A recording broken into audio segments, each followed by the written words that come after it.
Di mana This kita call is tadi? now being recorded. Ya, thank you. Okey, di mana kita tadi? Mengingatkan saya sebuah buku penulis barat, saya dah lupa pula apa nama bukunya juga. Katanya, dedicate your life to something. Maksudnya, kita nak hidup bahagia, kita nak hidup tenang, kita nak berjaya, kita perlu jadi orang yang ada hala tuju dalam hidup. Orang barat sekalipun yang tidak sama kepercayaan dengan kita, katanya untuk menemui kepuasan, untuk hidup dengan baik, untuk menemui ketenangan dalam kehidupan, kita perlu ada dedikasi. Dedikasi itu adalah arah tuju kita dalam kehidupan kita ini. Apa yang kita nak capai dalam kehidupan kita ini. Jadi dalam pertemuan kita hari ini, sekurang-kurangnya kita ada dua perkara yang boleh menjadi dedikasi kita dalam menjalani kehidupan ini. Satu tadi, seperti yang saya katakan tadi, wa ma khalaqtul jinna wal insa illa liya'budun. Tidak diciptakan jin dan manusia kecuali untuk beribadah kepada Allah Subhanahu wa taala, Allah Azza wa Jalla. Jadi ibadah itu pula bagaimana? Ibadah itu adakah solat semata-mata, adakah berzikir subhanallah, alhamdulillah, la ilallah semata-mata, adakah puasa semata-mata, adakah baca Al-Quran, haji, zakat semata-mata. Ibadah itu jika mahu diperincikan sangatlah luasnya. Jadi, bagaimana ibadah kita itu boleh memenuhi apa yang Allah Subhanahu Wa Taala tuju, bagaimana ibadah kita boleh memenuhi tujuan kita diciptakan itu, itulah kita memerlukan panduan Al-Quran dan panduan As-Sunnah. Seperti yang telah kita bincangkan sebelum ini, pada dua ayat sebelum ini, bahawa Rasulullah SAW itu ditugaskan untuk memberi kita contoh bagaimana menggunakan Al-Quran itu, bagaimana isi panduan dalam Al-Quran itu hendak kita terjemahkan dalam kehidupan ini. Rasulullah SAW sudah memberikan contoh bagaimana supaya kehidupan kita ini, diri kita, kehidupan kita, orang di sekeliling kita sesuai dengan tujuan penciptaan kita, iaitu untuk beribadah kepada Allah Subhanahu Wa Taala. Kemudian pada ayat ini tadi ada satu lagi tujuan, dedikasi, titik manis kita dengan Tuhan yang hendak kita tuju adalah surga Firdaus. Sesungguhnya orang-orang yang beramal soleh itu akan menemui, akan mendapat ganjaran surga Firdaus. Kita akan menjadi tetamu dalam surga Firdaus. Jadi bagaimana ingin mendapat, ingin memenuhi ibadah, bagaimana ingin mengharapkan surga Firdaus itu adalah dengan panduan daripada Al-Quran. Allah menyatakan pada ayat kedua dan ketiga surah Al-Kahfi, ganjaran itu kekal selama-lamanya. Dan ini juga diingatkan pada ayat 108, Allah mengatakan orang yang beriman dan beramal soleh bagi mereka disediakan syurga Firdaus, maka mereka berganjak, tidak mahu berganjak daripada kebahagiaan itu. Jika kita mendapat satu kebahagiaan, memang fitrah kita manusia, kita tidak mahu berganjak daripadanya.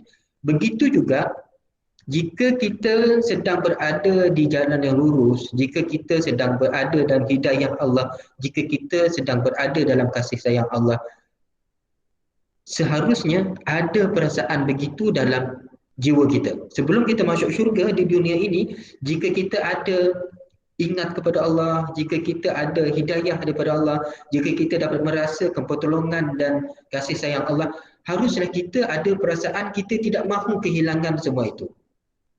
Jadi bagaimana kita tidak mahu kehilangan syurga, begitu juga dalam dunia ini sebelum kita pergi syurga, kita perlu ada perasaan kita tidak mahu lepas daripada janji Allah Subhanahu Wa Taala. Ada alam pula. Okey, rasanya kesimpulannya pada untuk hari ini seperti yang ditunjukkan, apabila kita menghadapi cabaran pada akhir zaman ini mengingatkan saya kepada sebuah hadis daripada Rasulullah SAW yang bermaksud ajaib keadaan kita orang beriman ini, jika diberi kebaikan dia bersyukur, jika diberi ujian dia sabar dan redha, Jadi dalam kehidupan ini, kehidupan di dunia ini tidak sama dengan kehidupan di syurga. Di syurga tidak ada yang namanya sakit, tidak ada yang namanya susah, tidak ada yang namanya masalah.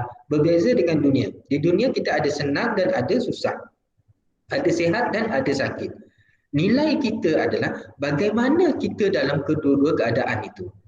Kata orang, kata ahli hikmah, kata mereka yang bijak pandai, lebih mudah untuk bersabar dalam kesusahan daripada beringat dalam kemewahan dan kesenangan.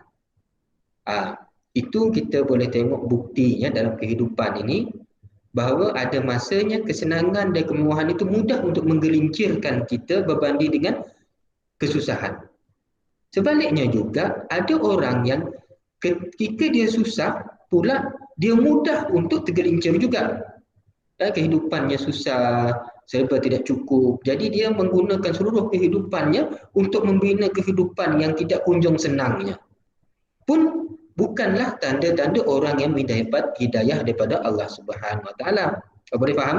Ada orang yang dia susah, tapi kesusahan itu malah membuatkan dia semakin jauh kepada Allah. Sehariannya daripada pagi sehingga pagi lagi besok harinya, dia mengejar dunia, dia mengejar segala kesenangan yang tidak kunjung tiba.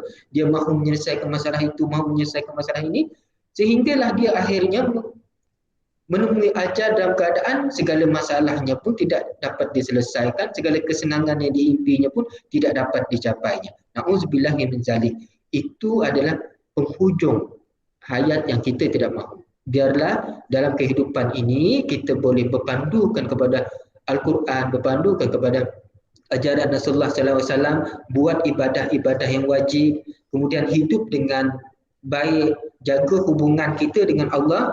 Saya ulang balik, sebagaimana jika kita dimasukkan ke dalam syurga, kita tidak mahu keluar lagi daripada syurga, begitu juga seharusnya kita bila kita telah mendapat hidayah daripada Allah Subhanahu Wa Taala, sekurang-kurangnya hidayah untuk solat, hidayah untuk baca Quran, sekurang-kurangnya bila kita susah kita ingat Allah, sekurang-kurangnya bila kita ada masalah Allah yang kita ingat dulu. Bila kita ada perasaan-perasaan seperti itu, haruslah sebagai manusia kita perlu ada perasaan sayang, tidak mahu hidayah itu lepas daripada kita. Karena itu kita selalu berdoa, ihdinas siratal mustaqim, ihdinas siratal mustaqim. Selalu memohon agar Allah itu sentiasa memberi hidayah kepada kita. Yang seterusnya, jika kita tahu bahawa kehidupan ini ada penghujungnya dan ada janji baik selepas kehidupan ini, iaitu syurga Firdaus itu, tentulah kita dapat menjalani kehidupan ini dengan cara yang bijak, dengan cara yang betul. Kata Allah tadi, dia tidak memerlukan rezeki daripada kita, tidak memerlukan apa-apa daripada kita hambanya, tapi kitalah yang memerlukan kepada Allah Subhanahu Wa Taala. Kerana itu, seperti yang telah kita bincangkan sebelum ini, dari solat 5 waktu sahaja kita tengok bagaimana Allah telah mengaturkan bahawa untuk solat kita perlu pakaian. Bila kita perlu pakaian, kita perlu orang yang buat pakaian, kita perlu kain, kita perlu benang, kita perlu itu, kita perlu ini. Jadi daripada solat itu sahaja, dia telah membuka banyak jalan untuk manusia bermuamalah, kemudian banyak jalan yang membuka sumber pendapatan kepada sesama manusia. Kita beli kain untuk dibuat baju untuk kita pergi solat. Orang kerja kilang untuk buat telekung untuk digunakan solat. Orang yang bina masjid, orang yang kerja jabatan elektrik, kerja pada syarikat air, semuanya berkaitan dengan solat. Itulah kata guru kami, kata beberapa orang daripada orang yang pernah mengajar kami, bahawa kita tengok dalam kewajipan solat itu sahaja sebenarnya manusia sudah membina kehidupan, sudah membina punca pendapatan. Jadi adakah alasan kita untuk mengatakan bahawa dunia ini apakah alasan kita nanti untuk kita katakan kita tidak dapat beribadah kerana kita terpaksa memenuhi segala tuntutan dunia ini, tuntutan untuk makan, tuntutan untuk minum, tuntutan itu, untuk ini. Sedangkan Allah sudah mengatur semuanya. Tentulah contoh masjid itu contoh yang sangat ringkas dan mudah. Dan jika kita perhatikan dalam kehidupan ini, ada lagi contoh-contoh lain yang lebih halus, contoh-contoh lain yang lebih kompleks. Bagaimana sebenarnya rukun iman itu, rukun Islam yang 5 itu sebenarnya daripada situlah bercambahnya banyak ribuan, ratusan peluang-peluang pendapatan, peluang pekerjaan, peluang untuk manusia saling bermuamalah. Kerana itulah dikatakan bahawa banyak ibadah-ibadah kita sebenarnya ibadah yang disuruh melakukan beramai-ramai. Solat berjemaah itu lebih baik daripada solat seorang diri. Tentang Al-Quran pula Rasulullah mengingatkan khairukum man ta'allama al-Quran wa 'allamahu. Sebaik kamu adalah orang yang belajar Al-Quran dan mengajarkannya pula. Maknanya ada hubungan. Kita lepas kita belajar kita mengajar pula kepada orang. Kemudian ada zakatnya. Zakat memang sudah tentu-tentu merupakan muamalah antara kita dengan manusia lain. Ada haji dan umrah. Sedangkan haji dan umrah itu pun ibadah yang memang Rasulullah ajarkan untuk kita tunjukkan kepada orang lain.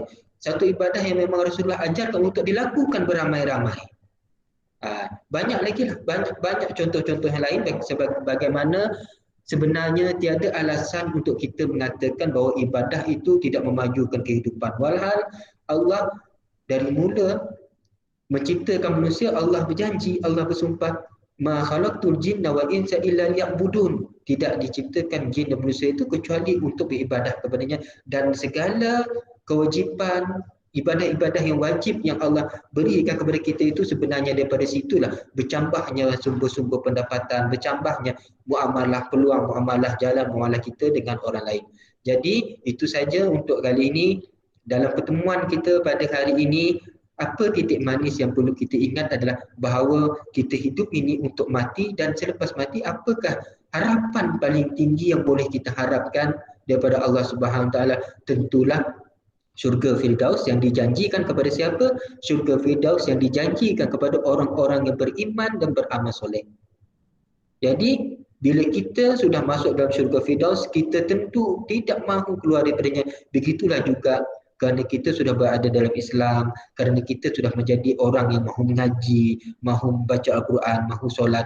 Jadi seharusnya kita ada rasa sayang dengan semua ini, sayang dengan kasih sayang Allah ini, sayang dengan hidayah yang Allah beri kepada kita ini. Jadi sebelum mengakhiri sesi kita pagi-pagi ini, orang baik, orang jahat, semua memerlukan peringatan. Wa dzakir fa inna dzikra tanfa'ul mu'minin.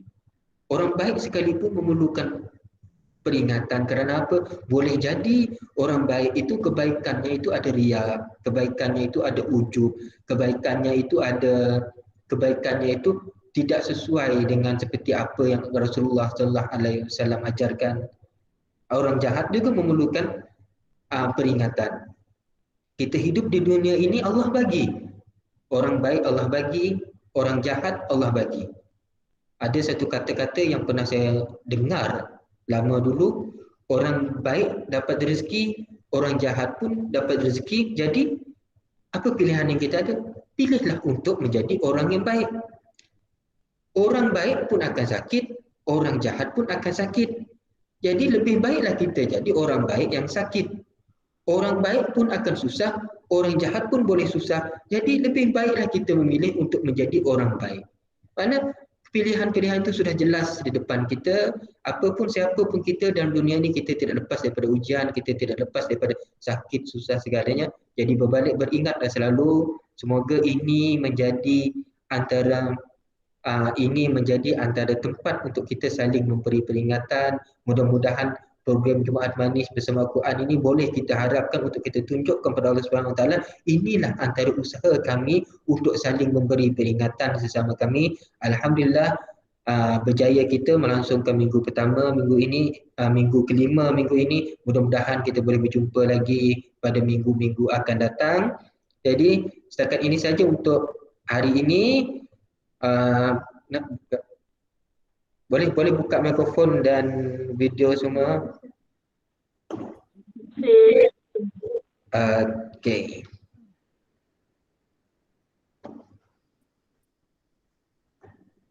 Alhamdulillah.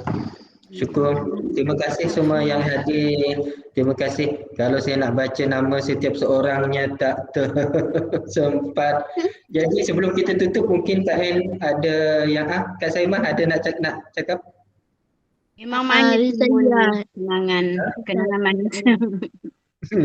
Ya, hari ini kita ada kenangan manis. Kak En mungkin ada sepatah dua Kak En. Cik Ayu kita pun ada. Yalah, jangan rasa.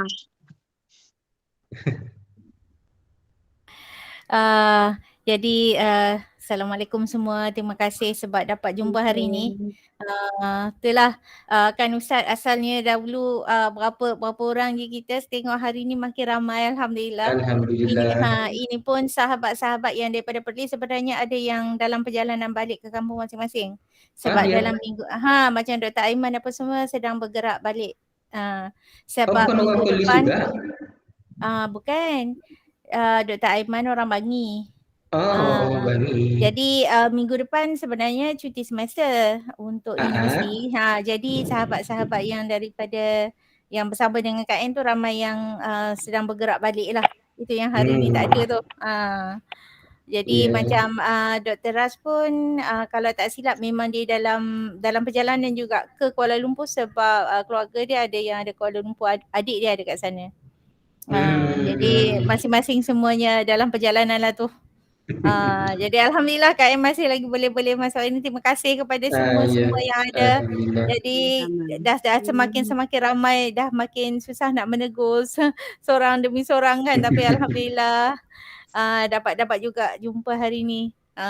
Bersama dengan satu kenangan tambahan Ustaz. Itu kena tulis tu. Kenangan yang paling manis hari ini.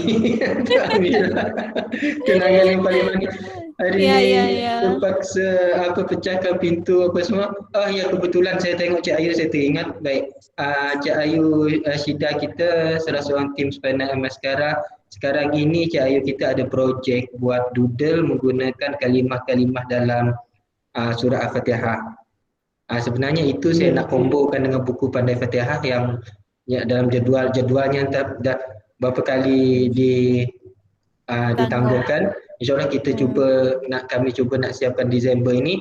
Jadi buku Pandai Fatihah nanti akan dikombokan dengan doodle yang dibuat oleh Cik Ayu kita, Puan Rashidah kita. Tengah buat doodle lah. Maknanya kita boleh warna ataupun ajak ataupun suruh anak warna, kita sendiri kan nak warna sambil dengar bacaan Al-Quran, sambil warna, sambil selawat, sambil warna, sambil berzikir kan, sambil kita sungguhnya hanya dengan mengingati Allah itulah jiwa kita akan menjadi tenang. Dan betul. Jadi doakan semoga projek kami berjalan lancar. Setakat ini Cik Ayu kita memang laju. Sehari dia dapat bagi 3 batch doodle dah Cik Ayu. Dan terima kasih Joanne. Cik Ayu tak tahu cerita tadi, saya di sini terpaksa pecahkan pintu sebab dah pusing-pusing tak buka, jadi terpaksa dipecahkan dari luar. Okey, itu saja. InsyaAllah kita berjumpa lagi pada Jumaat depan. Semoga kita ingatlah apa yang banyak-banyak apa yang saya cakap tadi. Saya harap ada satulah yang diamalkan oleh tuan-tuan. Bukan apa. InsyaAllah. Puan-puan semua, kakak-kakak semua boleh lupakan saya, tapi andai kata apa yang baik yang saya cakap itu diamalkan, itu tetap akan ada manfaatnya untuk saya nanti selepas kehidupan, walaupun saya tak diingat. Jadi kalau kita nak harapkan orang ingat kita, berapa kali je orang ingat kita kan. Jadi semuanya itulah kita yang telah mendapat hidayah ini, kita yang telah berada di jalan yang lurus ini, haruslah ada perasaan dalam hati kita, perasaan sayang, perasaan tidak mahu keluar daripada hidayah ini, perasaan tidak mahu hilang semua petunjuk Allah, semua kasih sayang Allah ini. Sebagaimana dalam surah Al-Kahfi dikatakan, ketika kita nanti masuk dalam syurga Firdaus, kita tentu mati-matian tidak mahu keluar daripadanya. Begitu jugalah kita kan boleh. Jadi kita tutup majlis kita pada hari ini dengan surah Al-As dan tasbih kifarah. Bismillah. Wal asr innal insana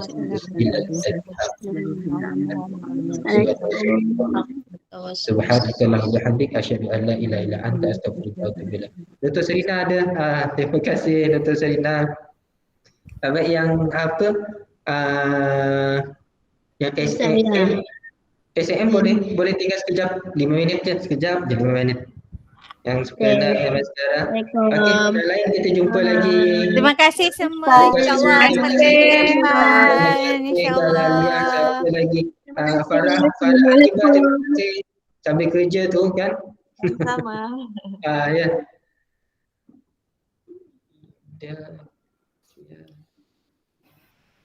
Okay.